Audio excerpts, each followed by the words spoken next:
നമ്മൾ ഒരുപാട് revenge films കണ്ടിട്ടുണ്ട്, but in this film revenge is Primal. Yes, today we are talking about monkey man, written by, directed by, produced by and acted by the one and only Dev Patel.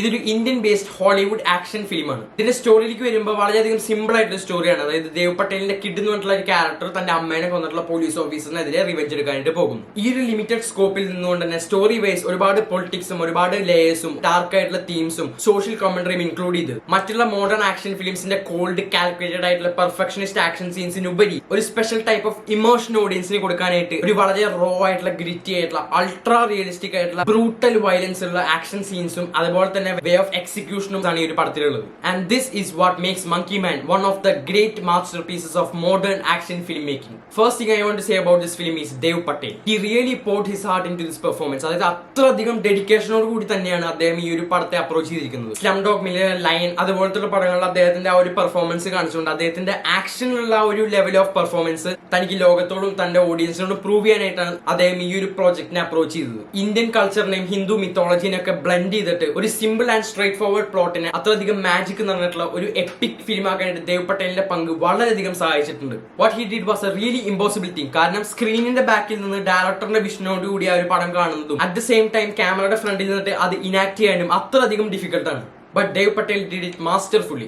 Every department, cinematography ആയിക്കോട്ടെ, music ആയിട്ടെ, അതിന്റെ raw ആയിട്ടുള്ള action choreography ആയിക്കോട്ടെ, എല്ലാം തന്നെ ഒരു tight നോട്ടിൽ പിടിച്ചു കെട്ടിയിട്ട് അതുകൊണ്ട് പ്രേക്ഷകരെ അത്രയധികം എന്റർടൈൻ ചെയ്യാനും മങ്കി മാൻ എന്ന് പറഞ്ഞിട്ടുള്ള ആ ഒരു ഫിലിമിന്റെ കഥയിലേക്കും ആ ഒരു വേൾഡിലേക്കും കൊണ്ടുപോകാനായിട്ട് ദേവ് പട്ടേലിന് വളരെയധികം സാധിച്ചിട്ടുണ്ട്. You can see his dedication in almost each and every frame of this film. ഈ ഒരു പടത്തിന്റെ ട്രെയിലറും ടീസറൊക്കെ കണ്ടപ്പോൾ നമ്മൾ ഓഡിയൻസ് മിക്കവരും ഗസ് ചെയ്തിട്ടുണ്ടാവും ഇതൊരു ജോൺ വിക്കിന്റെ അതുപോലെ തന്നെ എക്സ്ട്രാക്ഷൻ അങ്ങനത്തെ രീതിയിലുള്ള പടങ്ങളൊക്കെ റിപ്പ് ഓഫ് ആയിരിക്കുന്നു. പക്ഷെ ഇത് കണ്ടപ്പോൾ എനിക്ക് തോന്നുന്നത് പണ്ടത്തെ ഓൾഡ് സ്കൂൾ ആയിട്ടുള്ള കുറെ കൊറിയൻ മൂവീസ് ഒക്കെ ഉണ്ട്. അത്രയും റോ ആയിട്ടുള്ള മെസ്സി ആയിട്ടുള്ള ആക്ഷൻ സീക്വൻസസ് ഒക്കെ ഉള്ള old school Korean movies, for example old boy, അങ്ങനത്തെ പടങ്ങളോടൊക്കെ വളരെയധികം സാമ്യം തോന്നി ഈ ഒരു പടം കണ്ടപ്പോൾ. അത് മാറ്റിയിരുത്തിയ ജോൺ വിക്ക്, എക്സ്ട്രാക്ഷൻ ആ ഒരു രീതിയിലുള്ള പടങ്ങളിലൊക്കെ ഇൻസ്പയർ ആയിട്ട് ഒരു ട്രിബ്യൂട്ട് രീതിയിലാണ് ഇതിൽ കാണിച്ചേക്കുന്നത്. ഇതിന്റെ ആക്ഷൻ സീക്വൻസസിലോ ഫൈറ്റ് കോറിയോഗ്രഫിയിലോ ഒന്നും ഒരു വ്യത്യാസമില്ല, പക്ഷെ അത് ക്യാപ്ചർ ചെയ്തിരിക്കുന്ന രീതിയിലാണ് ഇത് വളരെയധികം ഫ്രഷ് ആയിട്ടിരിക്കുന്നത്. ഞാൻ നേരത്തെ പറഞ്ഞ പോലെ തന്നെ ജോൺ വിക്ക്, എക്സ്ട്രാക്ഷൻ അങ്ങനത്തെ പടങ്ങളിലൊക്കെ ഉള്ള ആക്ഷൻ സീൻസ് ഒക്കെ അത്രയധികം പെർഫെക്റ്റ് ആയിട്ട് അത്രയധികം കോറിയോഗ്രാഫ്ഡ് ആയിട്ട് കാൽക്കുലേറ്റഡ് ആയിട്ടാണ് ഡെലിവറി ചെയ്യാറുള്ളത്.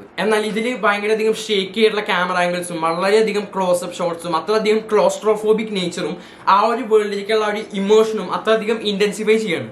അവിടെയാണ് ഈ ഒരു ഫിലിം വിജയിക്കുന്നത്. അതുപോലെ തന്നെ ഇതിന്റെ ഏറ്റവും വർക്കായിട്ടുള്ള ഒരു ഘടകമാണ് ഇതിന്റെ story telling. And I think ഈ ഒരു ഫിലിം ഇവിടെ ഇറങ്ങാത്ത മെയിൻ കാരണം ഇതിന്റെ ഒരു സ്റ്റോറിയിലത്തെ ചില സർട്ടൺ ആയിട്ടുള്ള എലമെന്റ്സ് ആണ്. ഫസ്റ്റ് ഓഫ് ഓൾ ഇതിന്റെ പൊളിറ്റിക്സ്. ഒരുപാട് ഇന്നത്തെ കറന്റ് മോഡേൺ ഇന്ത്യയിലത്തെ ഒരുപാട് കാര്യങ്ങൾ അവിടെ പരാമർശിക്കുന്നുണ്ട്. അത് എന്താണെന്ന് പറയുകയാണെങ്കിൽ അത് വലിയൊരു ഡിബേറ്റ് ആവാൻ ചാൻസ് ഉണ്ട്. അതുകൊണ്ട് ഞാൻ അത് ഇവിടെ പറയുന്നില്ല. നിങ്ങൾ പടം കണ്ടു നോക്കിയാൽ നിങ്ങൾക്ക് മനസ്സിലാവും എന്തുകൊണ്ടാണ് ഈ ഒരു പൊളിറ്റിക്സ്, ഈ ഒരു പടത്തിൽ പറഞ്ഞേക്കുന്ന ഒരു പൊളിറ്റിക്സ് ഇവിടെ ഈ ഒരു പടം ഇറക്കാൻ പാടില്ല എന്നുള്ള ഒരു ഡിസിഷനെ ഇൻഫ്ലുവൻസ് ചെയ്തത്. രണ്ടാമത് ഒരുപാട് ലേയേഴ്സ് ഉണ്ട് ഈ പടത്തിന്, ഒരുപാട് ഡാർക്ക് ആയിട്ടുള്ള തീംസ് ഉണ്ട്. അതായത് ഇന്ത്യൻ കൾച്ചറും അതുപോലെ തന്നെ ഹിന്ദു മിത്തോളജിന്റെയും ഒരുപാട് ഇൻഫ്ലുവൻസസ് ഈ ഒരു പടത്തിന്റെ കഥയിലേക്ക് വന്നിട്ടുണ്ട്. ഹനുമാൻ, രാവണൻ, സീത അങ്ങനത്തെ ഒരുപാട് മിത്തോളജിക്കൽ ഫിഗേഴ്സും അവരെയൊക്കെ ഒരു മിത്തിക് വേയില് ഈ ഒരു കഥയിലേക്ക് ഇൻക്ലൂഡ് ചെയ്തിട്ടുള്ള രീതിയും എല്ലാം നല്ല ആർട്ടിസ്റ്റിക് രീതിയിലാണ് ദേവ് പട്ടേൽ ഇവിടെ ബ്ലെൻഡ് ചെയ്ത് വെച്ചേക്കുന്നത്. പിന്നെ ഇതിൽ ഒരുപാട് സോഷ്യൽ കോമന്ററി ഉണ്ട്. ഫോർ എക്സാമ്പിൾ ട്രാൻസ്ജെൻഡേഴ്സ് എന്ന് പറഞ്ഞിട്ടുള്ള ഒരു മൈനോറിറ്റി ഫേസ് ചെയ്യുന്ന ഒരുപാട് ഡിഫിക്കൽട്ടീസും അവർ ഈ സൊസൈറ്റിയിൽ ഫേസ് ചെയ്യുന്ന അവഗണനയും അങ്ങനത്തെ ഒരുപാട് ടോപ്പിക്സ് ഈ ഒരു പടത്തിൽ പറഞ്ഞു പോകുന്നു. Usually it's an impossible thing. കാരണം ആ ഒരു ആക്ഷൻ ത്രില്ലർ എന്ന് പറഞ്ഞിട്ടുള്ള ആ ഒരു സ്റ്റോറി ടെംപ്ലേറ്റിൽ ഉൾക്കൊള്ളാൻ സാധിക്കാത്ത കുറച്ച് കാര്യങ്ങളാണ് ഈ സൊസൈറ്റി, അതുപോലെ തന്നെ സോഷ്യൽ കോമന്ററി അങ്ങനത്തെ ചില സംഭവങ്ങൾ.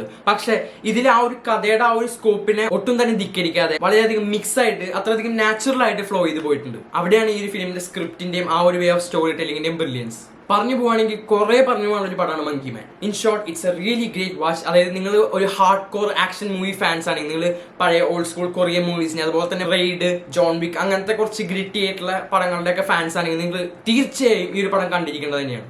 And Dev Patel just knocked it out of the park. He did a really impossible thing and I really respect him for that. ഈ ഒരു പടം ഇന്ത്യയിൽ സെൻസർ ബോർഡ് ഇഷ്യൂസ് കാരണം ഇറങ്ങിയിട്ടുണ്ടായിരുന്നില്ല. പക്ഷെ ഇതൊരു മിസ്ഡ് തിയേറ്റർ എക്സ്പീരിയൻസ് ആയിട്ടാണ് എനിക്ക് തോന്നിയത്. കാരണം ഈ ഒരു ഫിലിം തിയേറ്ററിലൊക്കെ പോയി കണ്ടിരുന്നെങ്കിൽ it would have been a really good refreshing theatre experience. And ഒരു സിനിമ ലവർ ആയിട്ടും ദേവ് പട്ടേലിന്റെ ഹാർഡ് വർക്കിനെ അത്രത്തോളം റെസ്പെക്ട് ചെയ്യുന്ന ഒരു ഓഡിയൻസ് മെമ്പർ എന്ന നിലയ്ക്ക് എനിക്കൊരു ഒറ്റ കാര്യം പറയാനുള്ളൂ. മറ്റുള്ള ഹോളിവുഡ് ഡയറക്ടേഴ്സ് ഒക്കെ ചെയ്യണ പോലെ ഇന്ത്യക്കാരെ മോക്ക് ചെയ്തിട്ടുള്ള രീതിയിലുള്ള ഒരു റെപ്രസെന്റേഷൻ ഒക്കെ ഒഴിവാക്കിയിട്ട് നമ്മുടെ ഇന്ത്യക്കാരെയും അതുപോലെ തന്നെ അവിടുത്തെ കൾച്ചറിനെയും എല്ലാം നല്ല പെർഫെക്റ്റ്ലി റെപ്രസെന്റ് ചെയ്ത ഇന്ത്യൻ സൊസൈറ്റിയുടെ ഏറ്റവും ഡാർക്കസ്റ്റ് ആയിട്ടുള്ള, ഏറ്റവും ബ്രൂട്ടൽ ആയിട്ടുള്ള, ഏറ്റവും വയലന്റ് ആയിട്ടുള്ള സ്ഥലങ്ങൾ കാര്യങ്ങളൊക്കെ ഒട്ടുമധികം ഷുഗർ കോട്ട് ചെയ്യാണ്ട് എടുത്തു കാണിച്ച പൊളിറ്റിക്കൽ ഫോഴ്സസ് ജനങ്ങളെ ഇമ്പോസ് ചെയ്യുന്ന ക്രൂവൽറ്റിയും അവരെ സക്സസ്ക്ക് എത്താനായിട്ട് മറ്റുള്ളവരെ തരം താഴ്ത്തുന്ന വേ ഓഫ് റൂളിംഗും ഹിന്ദു മിത്തോളജിനെയും ഇന്ത്യൻ കൾച്ചറിനെയും ഏറ്റവും ബ്യൂട്ടിഫുൾ ആയിട്ട് ഏറ്റവും ആർട്ടിസ്റ്റിക് ആയിട്ടുള്ള രീതിയിൽ എക്സ്പ്രസ് ചെയ്ത ഗാങ്സ് ഓഫ് വാസിപ്പൂർ പോലത്തെ ക്ലാസിക് പടങ്ങൾക്ക് ശേഷം അത്യാവശ്യം ബ്രൂട്ടൽ ആയിട്ടുള്ള വയലന്റ് ആയിട്ടുള്ള മെമ്മറബിൾ ആയിട്ടുള്ള ആക്ഷൻ സീൻസ് ഡെലിവർ ചെയ്തിട്ടുള്ള ഈ ഒരു പടമല്ല ബാൻ ചെയ്യേണ്ടത്. കുട്ടികൾ മുതിർന്നവരടങ്ങുന്ന ഒരുപാട് പേര് ലക്ഷക്കണക്കിന് ആളുകൾ കാണുന്ന കുറെ ടോക്സിക് ആയിട്ടുള്ള മൾട്ടിലിംഗ്വൽ ആയിട്ടുള്ള റിയാലിറ്റി ഷോസ് ഒക്കെ ഉണ്ട്. അതിന്റെ പേരൊന്നും ഞാൻ ഇവിടെ പറയില്ല. അങ്ങനത്തെ സംഭവങ്ങളൊക്കെയാണ് ബാൻ ചെയ്യേണ്ടത്. റീസെന്റ് മനുഷ്യരുടെ ആനിമലിസ്റ്റിക് നേച്ചർ വളരെയധികം ഫോഴ്സ്ഫുള്ളി ടോക്സിക് ആയിട്ടുള്ള രീതിയിൽ എക്സിക്യൂട്ട് ചെയ്തിട്ടുള്ള ഒരു പടം ഇറങ്ങിയിട്ടുണ്ടായിരുന്നു. ആ ഒരു പടത്തിനൊക്കെ കിട്ടിയിട്ടുള്ള പ്രൈസ് അത്ര അധികമായിരുന്നു. എന്നാൽ അതൊന്നല്ല മോനെ, ഇതാണ് this is the real deal. Dev Patel, thank you. ഈ ഒരു പടം തിയേറ്ററിൽ കാണാൻ പറ്റിയില്ലെങ്കിലും ഒരു സ്മോൾ സ്ക്രീനിലെങ്കിലും കാണാൻ പറ്റിയിട്ടുള്ളത് we are really lucky. It's a masterpiece of a film. ഇത്രയും പറഞ്ഞ് ഞാൻ നിർത്തുന്നു. Will catch you guys in the next video.